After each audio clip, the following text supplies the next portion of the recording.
생기는 것은 참 축복된 일입니다. 그런데 결혼을 하기 전에 아이가 생기는 것은 옳지 않습니다. 물론 그것으로 인해서 구원을 받는다거나 구원을 받지 못한다는 진리 문제는 아니지만 적어도 기독교인으로서는 그러한 일은 바람직하지 않습니다. 지금뿐 아니라 2000년 전에도 역시 그랬습니다.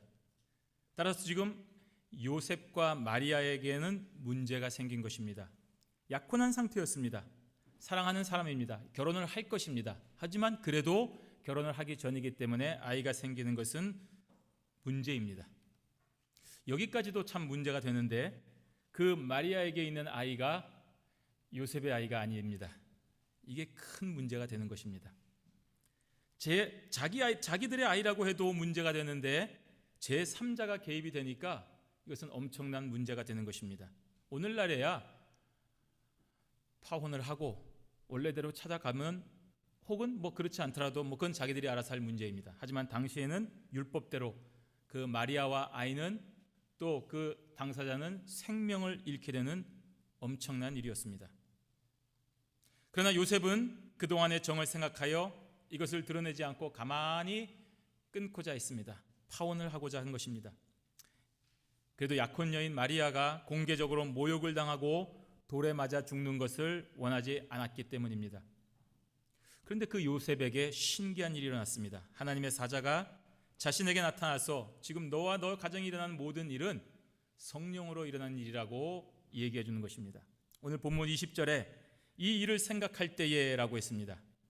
이 일을 생각한다. 지금 요셉이 번민하고 있다는 얘기입니다. 아주 고민하고 죽을 지경이라는 얘기입니다. 비록 행동은 가만히 끊어버리려고 했지만 그 마음은 심히 요동치고 있는 것입니다. 괴로운 것입니다. 특별히 요셉은 의로운 사람이었습니다.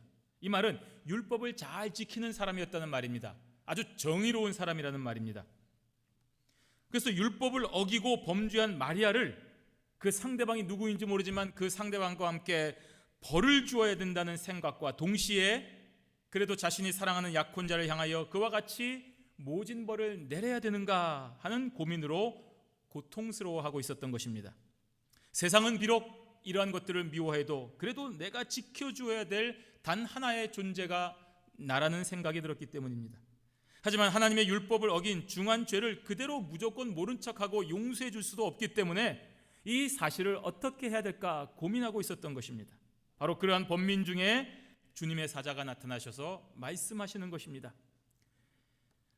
다윗의 자손 요셉아, 내 아내 마리아 데려오기를 무서워하지 말라. 그에게 잉태된 자는 성령으로 된 것이라고 했습니다. 다윗의 자손 요셉아, 이 다윗의 자손이라고 말씀하시는 이유는 바로 메시아가 다윗의 계보에서 태어나기 때문에 그런 것입니다. 이 당시에 다윗의 자손은 별로 많지 않았습니다. 별로 유명하지도 않았습니다. 요셉조차 다윗의 자손이라는 것을 그렇게 드러내지 못하고 있는 시대인데 자신을 향하여 다윗의 자손아라고 말하는 것에서 아주 심한 자부심을 느낀 것입니다. 그리고 하시는 말씀, 내 아내 마리아 데려오기를 무서워하지 말라. 지금 마리아는 너가 생각하는 것처럼 다른 사내의 아이를 뵌 것이 아니라 바로 성령으로 잉태된 것이다 라고 얘기하고 있습니다. 그러므로 네가 지금 율법을 어겼다고 고민하거나 그렇게 무서워하지 말고 너의 약혼자, 너 아내 마리아를 데려오라는 것입니다. 무서워하지 말라는 것입니다. 참 멋있는 말씀입니다.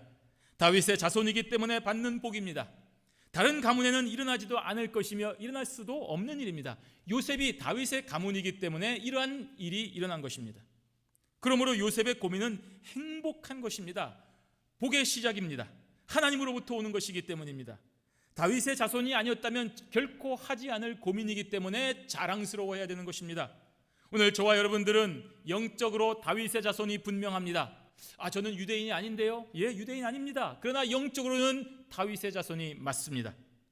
그래서 오늘 예수 그리스도의 탄생을 목격하고 깨닫고 기뻐하며 즐거워하는 오늘 이 자리에 있는 것입니다. 여러분 이 자리에 있는 것을 두려워하거나 또는 부끄러워하실 필요가 없습니다. 여러분이 죄인이 아닌 의인이라는 명백한 증거입니다. 따라서 성도는 예수 믿는 것, 내가 교회 다니는 것, 그것 때문에 부끄러워할 필요가 없습니다. 오늘날 기독교인이다라고 하면 왠지 참 부끄러워지는 세상입니다. 부덕한 사람, 파렴치한 사람, 목사라고 하면 존경보다는 야, 저 사람은 또 어떤 범죄를 저질렀을까 하는 그런 시선으로 보일 때가 있습니다. 그래서 이러한 일들 앞에서 그리스도인들은 마치 친자식이 아닌 사람처럼, 양부모 밑에 입양된 사람처럼 기죽은 채 살아가고 있는 것입니다. 그래서 다른 사람들의 눈치를 살피며 인정받으려고 노력을 합니다. 구주 예수님의 탄생을 믿지 않는 다른 사람들에게 예수님의 존재를 인정받으려고 합니다. 세상의 과학자들이나 유명한 자들이 예수님이 살아계신다라고 하는 그런 말을 해주기를 바라고 있는 것입니다.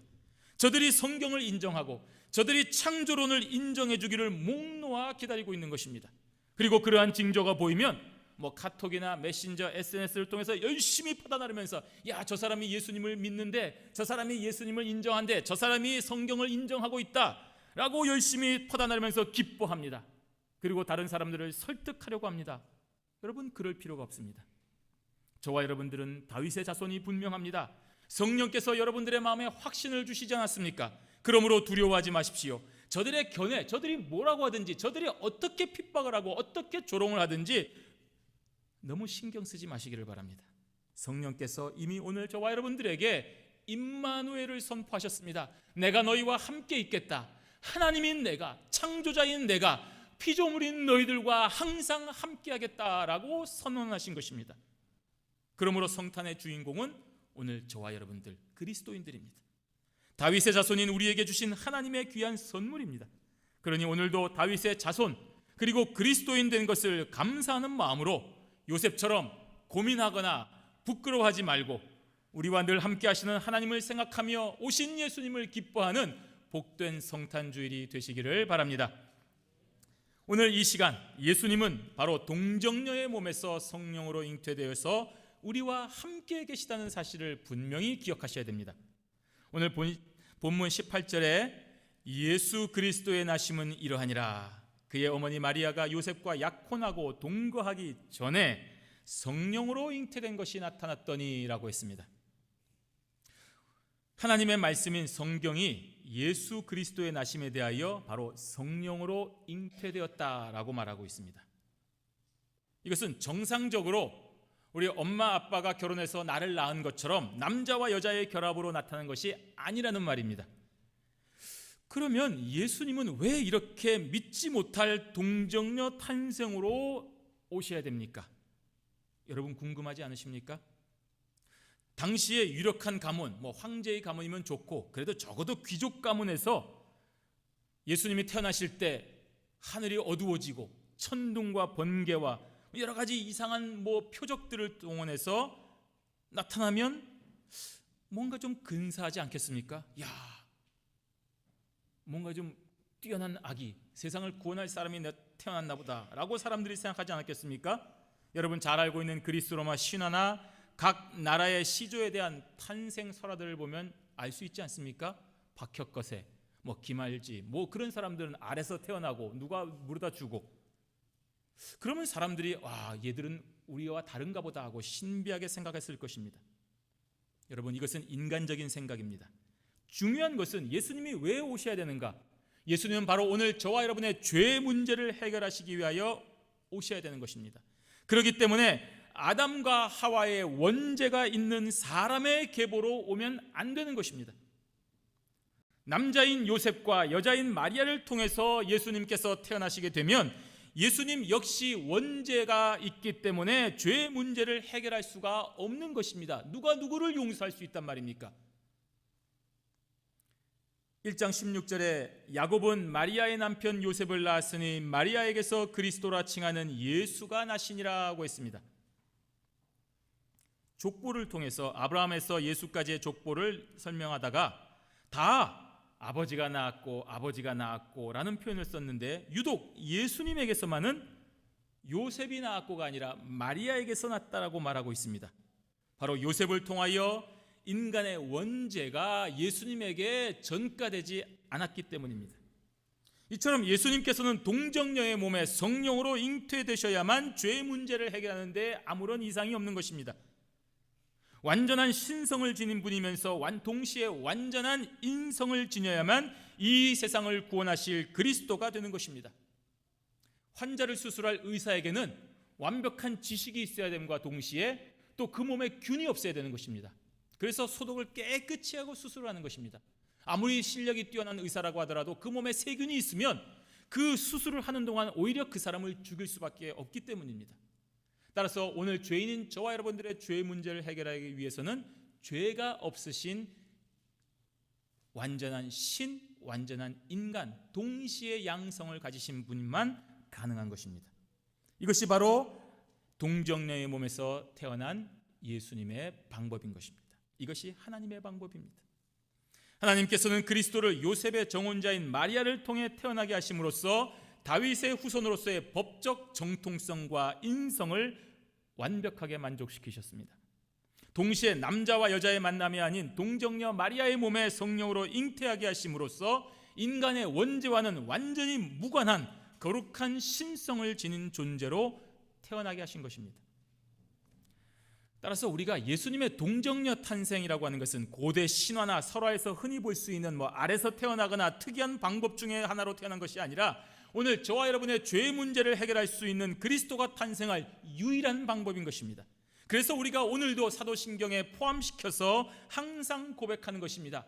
동정녀 마리아에게서 태어난 것, 이것이 얼마나 중요한 것입니까? 동정녀 탄생을 부정하면 우리는 예수 그리스도를 구주라고 고백할 수가 없는 것입니다. 그러므로 성탄이라고 하는 것은 이 중요한 동정녀 탄생의 위대한 진리가 오늘 실현된 것임을 깨닫고 하나님의 방법을 기억하고 감사하는 저와 여러분들이 되시기를 바랍니다. 두 번째로는 예수님은 바로 자기 백성을 저희 죄에서 구원할 자로 이 세상에 오셔서 우리와 함께 하신다는 사실을 기억하셔야 됩니다. 자, 이렇게 동정녀 탄생이라고 하는 특별한 방법으로 이 세상에 오신 예수님은 당연히 특별한 일을 하시겠지요. 그러면 우리 인간에게 여러분 가장 중요한 문제가 무엇일까요? 본질적인 문제가 무엇입니까? 여러분 먹고 사는 문제입니까?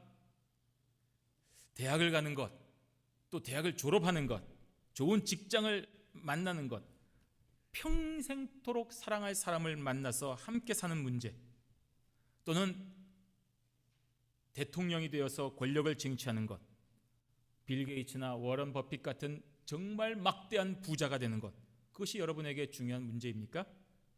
아니면 유명한 연예인이 되는 것이 문제입니까?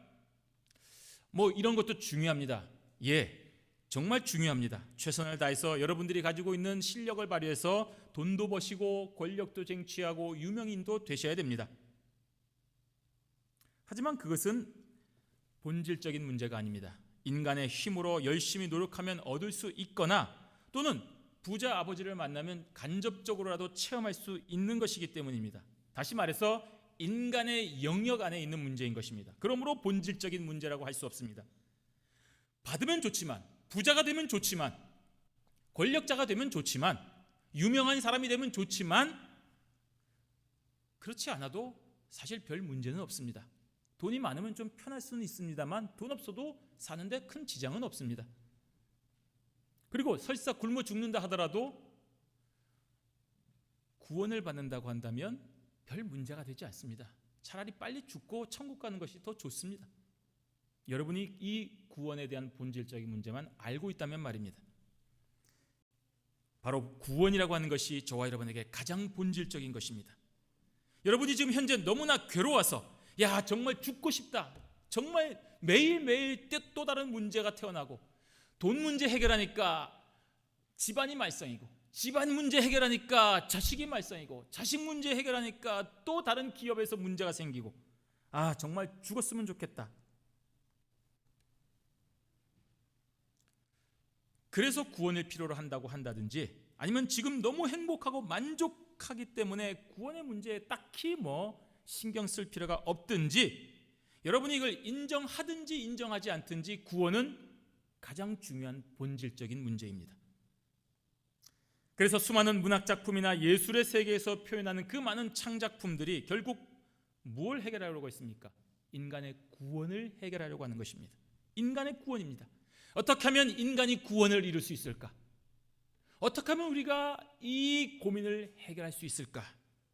그래서 나름대로 표현하고 구원의 방법을 제시하기도 합니다만, 수많은 사람들이 고민해 왔고 또 앞으로도 고민할 문제이지만 여러분, 예수 믿지 않고는 구원의 문제는 해결이 없습니다. 절대로 없습니다.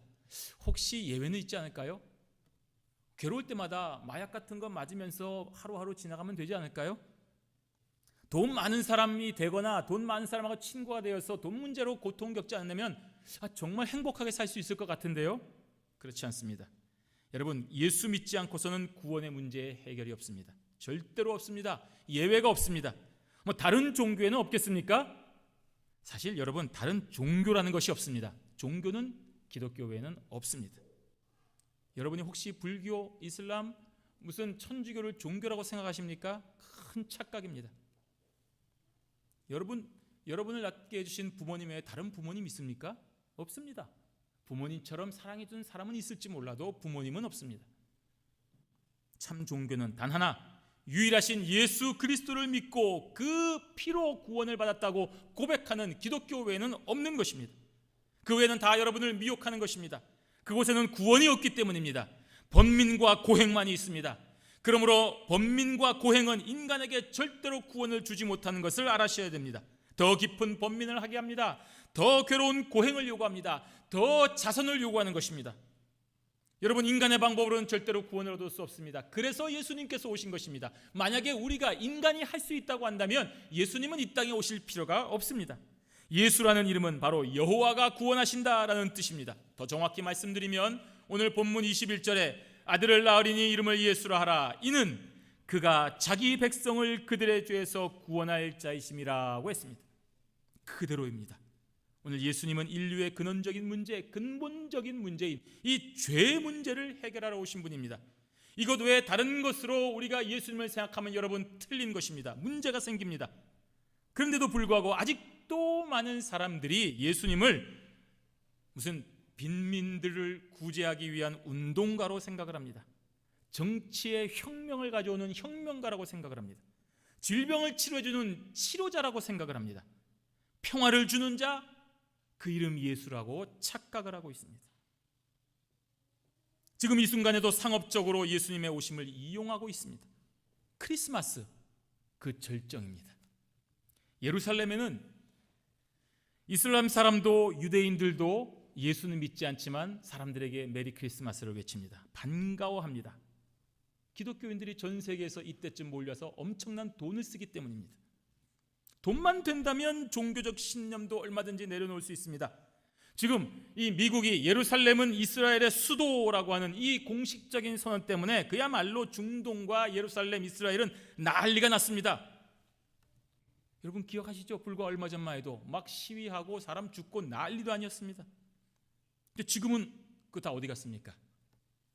사라졌습니다. 왠지 아십니까? 그렇게 그 시위가 돼서 불안정하면 관광객들이 안 오기 때문입니다. 크리스마스 대목을 놓치기 때문입니다. 1년 농사를 잘 지어야 되는데 이것 안 되기 때문에 저들이 시위를 자제하는 것입니다. 돈 때문에 신념을, 종교적인 그 가치를 포기하는 것입니다. 저들만 그럽니까? 오늘 저와 여러분들 그리스도인들도 마찬가지입니다.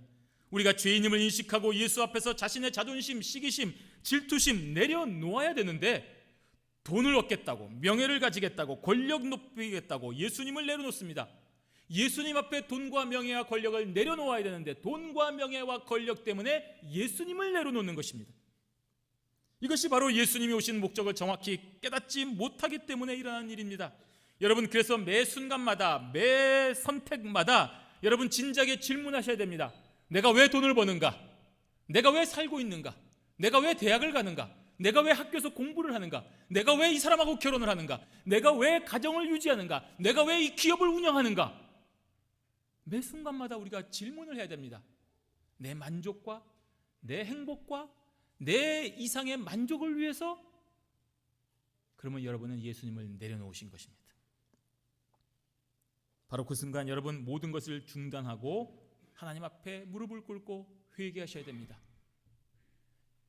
예수님은 나의 죄를 구원하기 위하여 이 땅에 내려오셔서 십자가에 죽으셨는데 나는 그 예수님을 팔아서 돈벌이하고 그 예수님을 팔아서 이용하고 그 예수님을 이용해서 권력을 쟁취하려고는 더러운 죄인이구나 하는 것을 깨닫고 회개해야 되는 것입니다.